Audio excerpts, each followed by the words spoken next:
সন্ধিয়াৰ পৰিৱেশটো এয়া বহি আছোঁ দোকানত। মোৰ দোকানটো সেইটো পাপা দোকানত।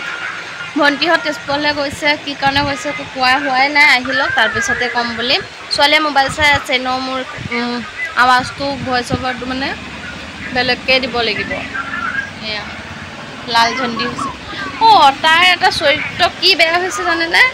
চব টাইমতে খালি মেচিং কৰি কাপোৰ পিন্ধিব লাগে। এতিয়া দেখিছে না ৰেড ঝাণ্ডা হৈ আছে।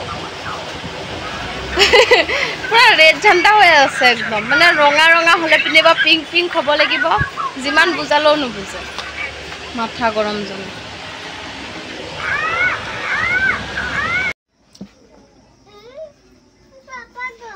কি কৰতেছিল আবাৰ কচোন, কি কৰতেছিল আবাৰ কচোন।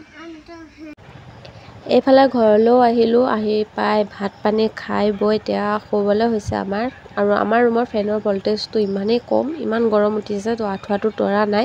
ছোৱালীক ইফালে এওঁ শুৱাই আছে। আৰু আজি ভিডিঅ'টো ইয়াতে শেষ কৰি আছোঁ, কাৰণ বেছি কথা ক'বও নোৱাৰোঁ, কাৰণ ছোৱালী শুলে।